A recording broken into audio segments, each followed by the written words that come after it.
റജബ. പരിശുദ്ധമായ റജബ് മാസം അതിന്റെ മനോഹരമായ സഞ്ചാരങ്ങളിൽ റമദാനിന്റെ മനോഹരമായ ശബ്ദതാളങ്ങൾ നമ്മുടെ മനോമുകുലങ്ങളിലേക്ക് കൊണ്ടുവരുന്നുണ്ട്. അതുകൊണ്ട് ചന്ദ്രോദയങ്ങളാണ് നമുക്ക് അല്ലാഹു നൽകുന്ന സൂചനകൾ എന്നർത്ഥം. ചന്ദ്രൻ ഒരു സൂചകമാണ്. അലം തറ അന്നല്ലാഹ യസ്ജുദു ലഹു മൻ ഫിസ് സമാവാതി വൽ അർദ് വശംസു വൽ ഖമർ. എല്ലാ ജീവജാലങ്ങളും അല്ലാഹുവിന് വേണ്ടി സുജൂദ് ചെയ്തുകൊണ്ടിരിക്കുകയാണ്. സൂര്യചന്ദ്രാദികൾ വരെ ആ സുജൂദിൽ വ്യാപൃതരായിക്കൊണ്ടിരിക്കുന്നു എന്നർത്ഥം. അതുപോലെ തന്നെ ചന്ദ്രന്റെ പിറവി മുസ്ലിങ്ങൾക്കുള്ള ഓരോ മാസപ്പിറവിയും നമ്മുടെ ആരാധന അനുഷ്ഠാന കർമ്മങ്ങളുടെ ഒരു ടൈം ടേബിൾ, അതിന്റെ ഷെഡ്യൂൾ ആണ് നമുക്ക് ബോധ്യപ്പെടുത്തി തരുന്നത്. യസ്അലൂനക അനിൽ അഹില്ല ഖുൽ ഹിയ മവാഖീതു ലിന്നാസ് വൽ ഹജ്ജ്. ആരാധനകളുടെ മുഴുവൻ സമയനിഷ്ഠ നമ്മളെ ബോധ്യപ്പെടുത്തുന്നത് ഹിലാലാണ്, അഹില്ല ചന്ദ്രനാണ്. ഈ ചാന്ദ്രിക ദർശനങ്ങൾ നമ്മുടെ ഓരോ ടൈം ഷെഡ്യൂളുകളാണ് എന്നർത്ഥം. അതുകൊണ്ടാണ് നബി സല്ലല്ലാഹു അലൈഹി വസല്ലം തങ്ങൾ പറഞ്ഞത് സൂമു ലിറുയതിഹി വഅഫ്തിറു ലിറുയതിഹി. ആ ചന്ദ്രപ്പിറവി കണ്ടു കഴിഞ്ഞാൽ നിങ്ങൾ നോമ്പ് നോൽക്കുക, ആ ചന്ദ്രപ്പിറവി കണ്ടു കഴിഞ്ഞാൽ നിങ്ങൾ നോമ്പ് അവസാനിപ്പിക്കുക എന്ന് പറഞ്ഞാൽ അന്നേ ദിവസം നിങ്ങൾക്ക് നോമ്പ് പാടില്ല. അഥവാ ശവ്വാലിന്റെ അമ്പിളി കണ്ടു കഴിഞ്ഞാൽ നോമ്പ് നമുക്ക് നിഷിദ്ധമാണ്. റമദാനിന്റെ നിലാവ് കണ്ടു കഴിഞ്ഞാൽ നോമ്പ് നമുക്ക് നിർബന്ധമാണ്. അതാണ് പുണ്യപ്രവാചക തിരുമേനി പറഞ്ഞ വാക്കിന്റെ അർത്ഥം. സൂമു ലിറുയതിഹി വഅഫ്തിറു ലിറുയതിഹി. ഓരോ മാസം കണ്ടാലും നമ്മൾ സത്യവിശ്വാസികൾ ചൊല്ലേണ്ട ഒരു ദിക്റുണ്ട്. അല്ലാഹുമ്മ അഹില്ലഹു അലൈനാ ബിൽ അംനി വൽ ഈമാൻ വസ്സലാമത്തി വൽ ഇസ്ലാം റബ്ബി വറബ്ബുക്കല്ലാഹ്. ചന്ദ്രനോട് പറയാൻ റബ്ബി വറബ്ബുക്കല്ലാഹ്, അല്ലാഹുവേ തമ്പുരാനെ ഈ മാസപ്പിറവി ഞങ്ങൾക്ക് ഞങ്ങളുടെ ഈമാനിക കാര്യങ്ങളിൽ ഉറച്ചു വിശ്വസിച്ച് മുന്നോട്ട് പോകാൻ പര്യാപ്തമാകുന്ന തരത്തിലാകണേ തമ്പുരാനെ, അത് നിർഭയത്വത്തിലാകണേ തമ്പുരാനെ. ഞങ്ങൾ നിന്റെ മതത്തിന്റെ ആദർശാനുഷ്ഠാനങ്ങളെ ശിരസാവഹിച്ച് മുന്നോട്ട് ജീവിക്കാനുള്ള പര്യാപ്തിയിൽ എത്തണേ തമ്പുരാനെ. അതാണ് ഓരോ ചാന്ദ്രിക പിറവിയിലും നമ്മൾ പരിശുദ്ധ റബ്ബിനോട് നടത്തുന്ന പ്രാർത്ഥന എന്നർത്ഥം. അതുകൊണ്ട് ഇൻഷാ അല്ലാഹ് ഇസ്ലാമിന്റെ കലണ്ടറുകൾ അത് ഒരു ബയോളജിക്കൽ ക്ലോക്കാണ്. ആ ബയോളജിക്കൽ ക്ലോക്ക് എന്ന് പറയുന്നത് ചന്ദ്രപ്പിറവിയാണ്. നമ്മുടെ അനുഷ്ഠാനങ്ങളെ രേഖപ്പെടുത്തുന്നത് ചന്ദ്രപ്പിറവിയാണ് എന്നർത്ഥം. അതുകൊണ്ട് അല്ലാഹുവിലേക്ക് അടുക്കാൻ റജബുൽ ശഹ്റുല്ലാഹ് വശഅബാനു ശഹ്രി വറമദാനു ശഹ്റു ഉമ്മത്തി. അങ്ങനെ റജബിലൂടെ പരിശുദ്ധ റമദാൻ വരെ ഒരു മനോഹരമായ ആധ്യാത്മികതയുടെ ചൈതന്യം പേറി മുന്നോട്ട് പോകാൻ നമുക്കൊക്കെ സാധ്യമാകേണ്ടതുണ്ട്. അള്ളാഹു നമ്മളിൽ നിന്ന് നമ്മുടെ അമലുകളെ സ്വീകരിക്കുമാറാകട്ടെ എന്നർത്ഥം. ഇൻഷാ അല്ലാഹ് സമസ്ത കേരള ജമിയത്തുൽ ഉലമയുടെ 100ാം വാർഷിക പ്രഖ്യാപനത്തിന്റെ ഉദ്ഘാടന പരിപാടി ബാംഗ്ലൂരിൽ വെച്ച് ഈ ഞായറാഴ്ച നടക്കുകയാണ്. ബാംഗ്ലൂരിലെ പാലസ് ഗ്രൗണ്ടിൽ വെച്ചാണ് ആ പരിപാടി നടക്കുന്നത്. എല്ലാ ആളുകളും പങ്കെടുക്കാൻ കഴിയുന്ന മുഴുവൻ ആളുകളും പ്രസ്തുത പരിപാടി വിജയിപ്പിക്കണം. പ്രത്യേകിച്ച് ഒരു ദേശീയ അടിസ്ഥാനത്തിലേക്ക് സമസ്ത അതിന്റെ വലിയ ഒരു വ്യാപനം അത് സുസാധ്യമാക്കുന്ന ഒരു തുടക്കം കൂടിയാണ് ബാംഗ്ലൂരിലെ പാലസ് ഗ്രൗണ്ടിൽ വെച്ച് നടക്കുന്ന ആ ഒരു പരിപാടി. കർണാടക മുഖ്യമന്ത്രി അടക്കമുള്ള ഒരുപാട് പ്രമുഖരായ ആളുകൾ സംബന്ധിക്കുന്ന ആ ഒരു പരിപാടി ദേശീയ തലത്തിലേക്കുള്ള നമ്മുടെ ഇസ്ലാമിക പ്രബോധനത്തിന്റെ ഒരു വിളംബരം കൂടിയായിരിക്കും. എല്ലാ ആളുകളും ആ പരിപാടി വിജയിപ്പിക്കുന്ന കാര്യം ശ്രദ്ധിക്കണം എന്ന് ഓർമ്മപ്പെടുത്തുകയാണ്. ഇന്ന് നമ്മുടെ രാജ്യം റിപ്പബ്ലിക് ആയതിന്റെ 75ാമത്തെ വാർഷികത്തിലേക്ക് ഇന്ത്യ രാജ്യം പ്രവേശിക്കുകയാണ്. നമ്മുടെ രാജ്യത്തിന് സ്വാതന്ത്ര്യം കിട്ടിയത് 1947 ഓഗസ്റ്റ് 15-നാണെങ്കിലും ഒരു കൃത്യമായി എഴുതപ്പെട്ട ഒരു ഭരണഘടന ഇല്ലാത്തതിനാൽ വീണ്ടും 3 വർഷം ബ്രിട്ടീഷ് ആധിപത്യത്തിൽ തന്നെ അവരുടെ വൈസ്രോയിമാരുടെ നേതൃത്വത്തിൽ തന്നെ നമ്മുടെ രാജ്യത്തിന് മുന്നോട്ട് പോകേണ്ടി വന്നു.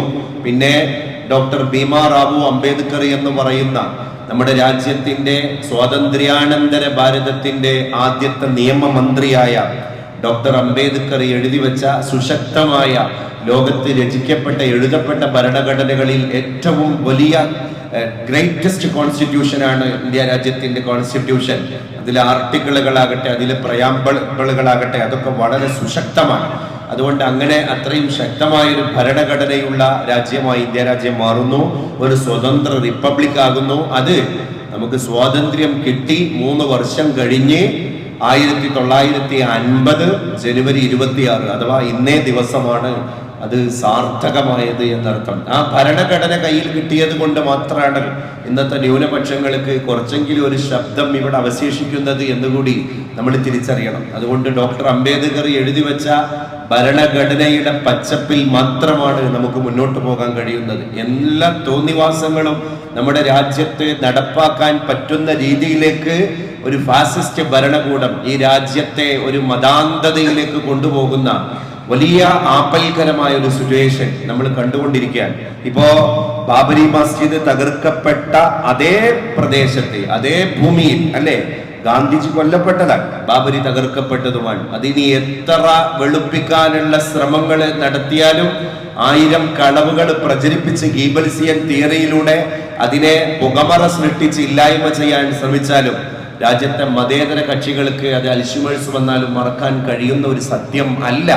അതുകൊണ്ടാണ് ഈ പ്രതിഷ്ഠ നടന്ന ദിവസം ഏറ്റവും കൂടുതൽ കേരളത്തിൽ കേട്ട എതിർ ശബ്ദങ്ങൾ നമ്മുടെ സഹോദര മതസ്ഥരായ ഹൈന്ദവന്റെ ശബ്ദമായിരുന്നു. അത് സോഷ്യൽ മീഡിയയിലാകട്ടെ, അത് മറ്റുള്ള വിർച്വൽ മേഖലയിലും അല്ലാത്ത മേഖലയിലും ആകട്ടെ, എല്ലാ മണ്ഡലങ്ങളിലും. കാരണം നമ്മുടെ കേരളം അത്തരം കാര്യങ്ങളിൽ പ്രതികരണ ശേഷിയുള്ളതാണ് എന്നതിന്റെ ശുഭസൂചനകളാണ് ഇതൊക്കെ നമുക്ക് നൽകുന്നത്. അതുകൊണ്ട് തന്നെ പ്രിയപ്പെട്ടവരെ, നമുക്ക് ദുഃഖിക്കല്ലാതെ വേറെ പരിഹാരമില്ല ഇത്. അതുകൊണ്ട് ബാബരി തകർക്കപ്പെട്ടത് തന്നെയാണ് ഗാന്ധിജി, നാഥുറാം ഗോഡ്സെമാരെ കൊണ്ട് കൊല്ലപ്പെട്ടത് തന്നെയാണ് എന്ന് പറയും പോലെ അതിനെ ഇല്ലായ്മ ചെയ്യാനുള്ള ഒരു ചരിത്രത്തിന്റെ നിർമ്മാണം അണിയറയിൽ നടന്നുകൊണ്ടിരിക്കുന്നതിന്റെ അനുരണനമാണ് ഈ അടുത്ത് നമ്മൾ കണ്ട കുറെ കാഴ്ചകളൊക്കെ തന്നെ. അതിനോട് ഒരു നിലക്കും യോജിക്കാൻ ഈ രാജ്യത്തെ മതേതര ചേരികൾക്ക്, അത് മുസ്ലിം എന്നല്ല, അതിന് ഭൂരിഭാഗവും അതിനെ എതിർക്കുന്നത് നമ്മുടെ സഹോദര മതസ്ഥരായ ഹൈന്ദവരാണ്. ക്രൈസ്തവരുണ്ട്, സിഖുകാരുണ്ട്, ജൂതന്മാരുണ്ട്, പാഴ്സികളുണ്ട്, എല്ലാവരും ഉണ്ട്. അതുകൊണ്ട് പ്രിയപ്പെട്ടവര്, രാജ്യത്തിന്റെ കോൺസ്റ്റിറ്റ്യൂഷൻ, ഡോക്ടർ അംബേദ്കർ എഴുതി വെച്ച ഭരണഘടനയിലൂടെ ഇന്ത്യ ഒരു സ്വതന്ത്ര റിപ്പബ്ലിക്കായ ഏറ്റവും സുന്ദരമായ ഒരു മുഹൂർത്തത്തിലാണ് നമ്മളുള്ളത്. രാജ്യത്തിന്റെ റിപ്പബ്ലിക് നിയമം നഷ്ടപ്പെട്ടാൽ ആ രാജ്യം പിന്നെ കുട്ടിച്ചോറാകും അല്ലെ. ഇറാഖ് പിന്നെ യുദ്ധം ഉണ്ടായ സമയത്ത് അവിടുത്തെ റിപ്പബ്ലിക് ആനുകൂല്യങ്ങളൊക്കെ നഷ്ടപ്പെട്ടപ്പോഴാണ് തെരുവുകളിലേക്ക് പിന്നെ അവിടുത്തെ നോട്ടുകെട്ടുകളൊക്കെ വലിച്ചെറിഞ്ഞത്. കാരണം അതിന് പിന്നെ പേപ്പറിന്റെ വിലയാണ് ഉണ്ടായത്. അപ്പൊ നമ്മുടെ രാജ്യത്തിന് വാല്യൂ ഉണ്ടാകുന്നത്, നമുക്ക് നിയമപരമായിരിക്കുന്ന ആനുകൂല്യങ്ങൾ ഉണ്ടാകുന്നത്, അതൊക്കെ ഒരു ഭരണഘടനയുടെ പരിരക്ഷയിലാണ്. ആ ഭരണഘടനയെ സംരക്ഷിക്കൽ നമ്മുടെ ബാധ്യതയാണ്. അതിന് ഏതറ്റം വരെയും പോകാൻ നമ്മളൊക്കെ തയ്യാറാകണം.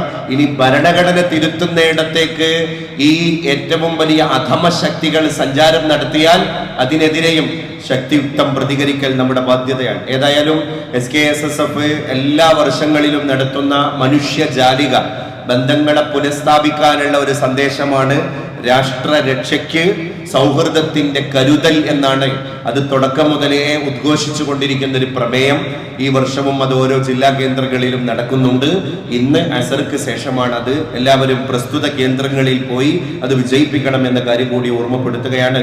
ഉംറ യാത്രക്ക് വേണ്ടി തയ്യാറെടുക്കുന്ന ആളുകളുണ്ട്, കുടുംബങ്ങളുണ്ട്, അതിനുവേണ്ടി ചട്ടം കെട്ടിയ ഒരുപാട് ആളുകളുണ്ട്, ദുആ ചെയ്യാൻ പ്രത്യേകിച്ച് പറഞ്ഞ ആളുകളുണ്ട്. അള്ളാഹുവിന്റെ യാത്രയും അനുബന്ധ അനുഷ്ഠാനങ്ങളും കർമ്മങ്ങളും ഒക്കെ റാഹത്തിലാക്കി കൊടുക്കട്ടെ. മഖബൂലായ രീതിയിൽ അത് നിർവഹിച്ച് തിരിച്ചു വരാൻ അല്ലാഹു തആല തൗഫീഖ് നൽകി അനുഗ്രഹിക്കുമാറാകട്ടെ. നമ്മുടെ ബുസ്താനിലോ മദ്രസയിൽ പ്രവർത്തിക്കുന്ന അസ്മി കോഴ്സ് സംസ്ഥയുടെ കീഴിൽ പ്രവർത്തിക്കുന്ന നമ്മുടെ കുട്ടികൾക്കുള്ള സ്കൂള് ആണ്. അത് KG സെക്ഷനുകൾ, അത് കിൻഡർ ഗാർഡൻ സെക്ഷനാണ്. അതുകൊണ്ട് 3 വയസ്സ് പൂർത്തിയായ മക്കൾക്കൊക്കെ തന്നെ അതിൽ എൻട്രി കൊടുക്കാവുന്നതാണ്. ഇന്ന് അതിൻ്റെ അഡ്മിഷൻ നടപടികളൊക്കെ തന്നെ ഔദ്യോഗികമായിട്ട് ആരംഭിച്ചിരിക്കുകയാണ്. ആ കാര്യം കൂടി ബന്ധപ്പെട്ട രക്ഷിതാക്കളെ ഓർമ്മപ്പെടുത്താണ്. നമ്മളെ കുട്ടികൾക്ക് ഒരു കുടക്കീഴിൽ മതവും ഭൗതികവും ഒക്കെ പഠിക്കാനുള്ള ഒരു സാഹചര്യമാണ് അസ്മി സിലബസുകളൊക്കെ ഒരുക്കിയിരിക്കുന്നത് എന്നർത്ഥം. അതുപോലെ തന്നെ നമ്മുടെ വൈക്കത്തൂർ ജുമാ മസ്ജിദ് നമ്മുടെ വളാഞ്ചേരി മഹലിന് കീഴിലുള്ള ഔദ്യോഗികമായ ജമാഅത്ത് നടക്കുന്ന ഒരു പള്ളിയാണ്. മഹല്ല് സംവിധാനം നമ്മുടേത് തന്നെയാണെങ്കിലും അവിടെ ജുമാ ജമാഅത്ത് കാര്യങ്ങളൊക്കെ തന്നെ വളരെ നല്ല രീതിയിൽ നടക്കുന്നുണ്ട്. അപ്പോൾ ആ പ്രസ്തുത മസ്ജിദ് ഒരുപാട് കാലമായി അതിൻ്റെ പെയിന്റ് വർക്കുകൾ, ആലങ്കാരിക പ്രവർത്തനങ്ങളൊക്കെ നടത്തിയിട്ട്, അപ്പോൾ പെയിന്റൊക്കെ വളരെ ഫെയ്ഡായ ഒരു കണ്ടീഷനിലാണ് ഇപ്പോൾ ഉള്ളത്. അപ്പോൾ അൽഹംദുലില്ലാഹ് നമ്മുടെ മഹല്ലിൽ തന്നെ പെട്ട ഒരു കുടുംബത്തിലെ 2 വ്യക്തികൾ അൽഹംദുലില്ലാഹ് ഒരു 3 ലക്ഷം രൂപയുടെ മുകളിൽ അതിന് ചെലവ് വരുന്നുണ്ട്. അവരത് ഏറ്റെടുത്ത് വളരെ സുതാര്യമായ രീതിയിൽ ഇൻഷാ അല്ലാഹ് നിങ്ങൾ നടത്തിക്കോ എന്ന അംഗീകാരം തന്ന് അതിൻ്റെ ഫണ്ട് എല്ലാം അവർ ഇൻഷാ അല്ലാഹ് പ്രൊവൈഡ് ചെയ്യാമെന്ന് അറിയിച്ചിട്ടുണ്ട്. അള്ളാഹു അവർക്ക് അർഹമായ പ്രതിഫലം നൽകി അനുഗ്രഹിക്കുമാറാകട്ടെ. പ്രത്യേകിച്ച് അവരിൽ നിന്ന് വിട പറഞ്ഞു പോയ അവരുടെ മാതാപിതാക്കൾ, അവരുടെ ഭാര്യ, അതുപോലെ തന്നെ സന്താനങ്ങൾ, മറ്റുള്ള ആളുകൾ, അവരിലേക്കൊക്കെ അവർ ഈ നൽകിയിരിക്കുന്ന പുണ്യത്തിന്റെ മിഥിൽ സവാബ് റബ്ബ് തആല എത്തിച്ചു കൊടുക്കുമാറാകട്ടെ. അവർക്ക് അള്ളാഹു ആയുരാരോഗ്യം നൽകി അനുഗ്രഹിക്കട്ടെ. 2 ലോകത്തും അള്ളാഹുവിന്റെ ഈ പരിശുദ്ധ ഭവനത്തെ മൊഞ്ചാക്കാനുള്ള ഈ ഒരു നല്ല സനാതന കർമ്മം അവർ ചെയ്തതിന്റെ പുണ്യം 2 ലോകത്തേക്കും അള്ളാഹു അവർക്ക് ഉപയുക്തമാക്കി കൊടുക്കുമാറാകട്ടെ. ഇന്ന് പ്രത്യേകിച്ച് ദുആ ചെയ്യണം. അതിന്റെ കൂടെ തന്നെ ഇപ്പൊ നമ്മളെ പള്ളി നമ്മളെ ഹെർട്ട് ഓഫ് സിറ്റിയിലാണ്. ശരിക്കും ഈ നഗരത്തിന്റെ ഒരു ഹൃദയ ഭാഗത്തെ ഒരു ആരാധനാലയമാണ്. എപ്പോഴും തിരക്ക് പിടിച്ച, എപ്പോഴും ചലനാത്മകമായി നിലകൊള്ളുന്ന ഒരു പള്ളി കൂടിയാണ്. ഇതിന് ഉള്ളിൽ വന്നു കഴിഞ്ഞാൽ സൗകര്യമൊക്കെ ഉണ്ട്. പക്ഷെ ഈ പള്ളിയുടെ മുൻഭാഗം ഇപ്പോൾ നേരത്തെ പറഞ്ഞ പോലെ തന്നെ അതിന്റെ പെയിന്റ് വർക്കുകളൊക്കെ തന്നെ ഫെയ്ഡായ ഒരു കണ്ടീഷനാണ്. അപ്പൊ നമ്മളെ പള്ളി മൊത്തത്തിൽ നമുക്ക് പെയിന്റ് വർക്കിലേക്കൊക്കെ കടക്കുക എന്ന് പറഞ്ഞാൽ അത് ഇപ്പോഴത്തെ ഒരു സാഹചര്യത്തിൽ വലിയൊരു സാഹസം കൂടിയാണ്. പക്ഷെ അതിന്റെ മുൻഭാഗം റമദാനൊക്കെ വരികയല്ലേ, അള്ളാഹുവിന്റെ പള്ളികളൊക്കെ നമ്മൾ അലങ്കരിക്കുക എന്ന് പറഞ്ഞാൽ വിശ്വാസികൾക്ക് കുറച്ചുകൂടി അട്രാക്റ്റീവ് ആക്കി കൊടുക്കേണ്ടത് അള്ളാഹുവിന്റെ ഭവനങ്ങളെയാണ്. അത് ബൈത്തുള്ളയാണ്, പഠിച്ചോന്റെ വീടാണ്. ഈ വീട്ടിൽ വന്നാൽ നമ്മൾ എഴുത്തിക്കാഫിരിക്കുന്നത്, ഇവിടെ വന്നാൽ നമ്മൾ ജമാഅത്ത് കൂടുന്നത്, ഇവിടെയാണ് തിലാവത്തുൽ ഖുർആൻ നടക്കുന്നത്. അതുകൊണ്ട് ആരെങ്കിലുമൊക്കെ തദ്വിഷയമായിട്ട് താല്പര്യം കാണിക്കുന്ന ആളുകൾ ഉണ്ടെങ്കിൽ നമ്മുടെ ഈ മസ്ജിദിന്റെ മുൻഭാഗമെങ്കിലും നമുക്കൊന്ന് ഒരു മനോഹരമാക്കേണ്ട കണ്ടീഷൻ ഉണ്ടായിരുന്നു. അപ്പൊ അതിന്റെ പെയിന്റ് വർക്കുകൾക്കൊന്നും ഇപ്പൊ അധിക ചെലവുകളൊന്നും താരതമ്യേന വരൂല, ആപേക്ഷികമായിട്ടത് കുറവായിരിക്കും. ആ കാര്യം ഇത് പറഞ്ഞപ്പോ സന്ദർഭോചിതമായി സൂചിപ്പിച്ചു എന്നർത്ഥം.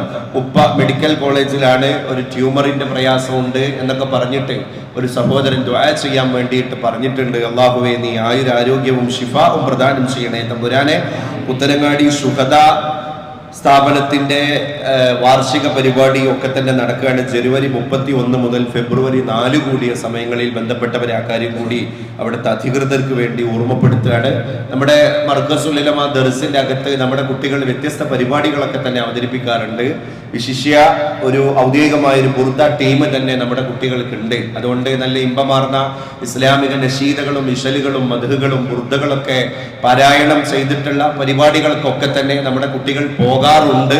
ഇസ്ലാമികമായിരിക്കുന്ന മതപരിപാടികൾക്ക് ബന്ധപ്പെട്ട ആളുകൾ അത്തരം കാര്യങ്ങൾ ശ്രദ്ധിക്കണം. ഇപ്പൊ ഈവൻ നമ്മുടെ വീട്ടിൽ നടക്കുന്ന ഒരു കല്യാണ പരിപാടിയാണെങ്കിൽ പോലും ഈ DJ സൗണ്ട് സിസ്റ്റങ്ങളൊക്കെയാണ് നമ്മുടെ വീടുകളൊക്കെ ഇന്ന് മുഖരിതമാക്കിക്കൊണ്ടിരിക്കുന്നത്. അപ്പൊ അതിനൊക്കെ ഒരു ബദൽ, ഒരു മതപരികീയ പരിപ്രേക്ഷ്യം അവിടെയൊക്കെ കൊണ്ടുവന്നാൽ ഇസ്ലാമിക കലകളെ ഒരു കുടുംബത്തിനും അവിടെ വന്ന ക്ഷണിതാക്കൾക്കൊക്കെ ആസ്വദിക്കാൻ പറ്റിയാൽ അതൊരു പുണ്യമുള്ള ഒരു കാര്യമാക്കി മാറ്റുക.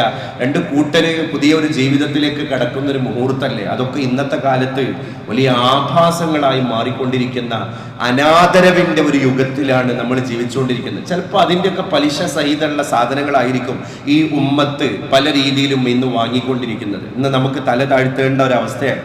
ആരാധനാലയങ്ങളുടെ വിഷയങ്ങളിലാണെങ്കിലും മറ്റു കാര്യങ്ങളിലാണെങ്കിലും ഒക്കെ തന്നെ അത് കുറേയൊക്കെ നമ്മുടെ ഉമ്മത്തിന്റെ കയ്യിലിരിപ്പ് കൂടിയാണ് എന്നുള്ളത് നമുക്ക് തിരിച്ചറിയാൻ കഴിയണം. ഇപ്പൊ കണ്ണൂരിൽ കണ്ടില്ല നിങ്ങൾ ഒരു പുതിയാപ്പളിനെ കൂട്ടുകാർ കൊണ്ടുപോയത് കുതിരപ്പുറത്താണ്. കുതിരപ്പുറത്ത് കൊണ്ടുപോയി എന്നുള്ളത് മാത്രമല്ല, മണിക്കൂറുകളോളം രോഗികളെയുമായിട്ട് ആതുരാലയത്തിലേക്ക് പോകുന്ന ചീറിക്കുതിക്കേണ്ട ആംബുലൻസുകളൊക്കെ വഴിയിൽ വളരെ ഇങ്ങനെ നിൽക്കുകയാണ്, ഫ്രീസായിട്ട് നിൽക്കുകയാണ്, മുന്നോട്ട് ചലിക്കാൻ കഴിയണില്ല. എന്താ വിഷയം? ഒരു ഇമ്പോർട്ടന്റ് കേസ് ആണെങ്കിൽ നമുക്കത് അങ്ങനെ അഡ്രസ് ചെയ്യായിരുന്നു. എന്താ പ്രശ്നം? ഒരു പുതിയാപ്പിള പോവാണ്, അതൊരു മുസ്ലിം ചെറുപ്പക്കാരൻ, അല്ലെങ്കിൽ നമ്മളെ ആൾക്കാർക്കാണല്ലോ ഇത്തരത്തിലുള്ള ഈ എന്താ പറയാ ഈ ഉള്ളിൽ കുത്തുന്ന പ്രശ്നങ്ങളൊക്കെ ഉള്ളത്. അപ്പൊ ഈ നമ്മുടെ നെഗളിപ്പുകളൊക്കെ തന്നെ ഇതര സമുദായം ആ രീതിയിലാണ് ഇന്ന് വായിച്ചുകൊണ്ടിരിക്കുന്നത്. അത് നമ്മുടെ മതകീയ ഹുർമത്തുകളെ ഭയങ്കരമായിട്ട് ബാധിക്കുന്നുണ്ട്. കുരുത്തക്കേട് എന്ന് പറയുന്നത് ഗുരുത്വം ഇല്ലായ്മയാണ്. അള്ളാഹ് തന്ന നിഅമത്തുകളോട് നമ്മൾ കളിക്കാൻ തുടങ്ങിയാൽ അള്ളാഹു എവിടെങ്കിലും വെച്ചിട്ടൊക്കെ പിടിക്കും. അത് വലിയ അപകടമാണ്. കാരണം ഈ നിഅമത്ത് തന്ന പടച്ച തമ്പുരാൻ അതിനിങ്ങനൊന്നും വലിക്കാൻ വലിയ പണിയൊന്നുമില്ല. അപ്പൊ നമ്മള് ഇതൊക്കെ ആരാണ് അംഗീകരിക്കുന്നത് അല്ലെ? ഇവരെ കൂടെ നടക്കുന്ന ഒരു 4 കമ്പാനിയൻസ് അതിൽ ഒച്ച വെക്കുന്നത് കാണുമ്പോ ഈ ബഹളം തന്നെയാണ് എനിക്ക് അനുകൂലമായ ശബ്ദം എന്ന് തെറ്റിദ്ധരിച്ചു പോകുന്ന ദർദുരങ്ങൾ, കൂപമണ്ഡൂകങ്ങൾ അല്ലെ? അതാണ് ഇന്നത്തെ ഒരു തലമുറ. അവരുടെ മസ്തിഷ്കം ആർക്കോ പണയം വെച്ചിരിക്കാൻ. അവിടെയൊക്കെ ഒരു മൂല്യം വേണ്ടേ? വലിയ എഡ്യൂക്കേറ്റഡ് ആയിട്ട് കാര്യമുണ്ടോ? മൂല്യം വേണ്ടേ?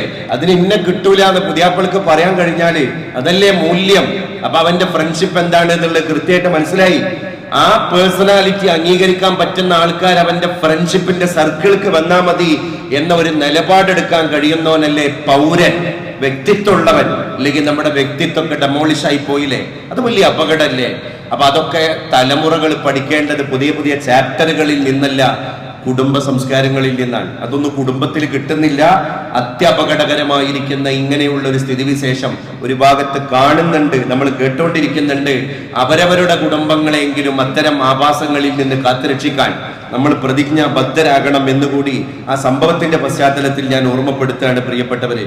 ഏതായാലും വിസയുമായി ബന്ധപ്പെട്ട മറ്റൊരു കാര്യം, പ്രശ്നം പരിഹരിച്ച് കിട്ടാൻ വേണ്ടി ദുആ ചെയ്യാൻ ഒരു സഹോദരൻ നമ്മളോട് പറഞ്ഞിട്ടുണ്ട്. അള്ളാഹു എല്ലാ പ്രതിസന്ധികളെയും നീക്കി അതൊക്കെ റാഹത്തിലാക്കി കൊടുക്കുമാറാകട്ടെ.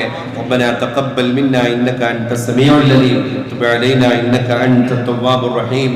ആമീൻ യാ അക്രമൽ അക്രമീൻ വയാ അർഹമർ റഹീമീൻ.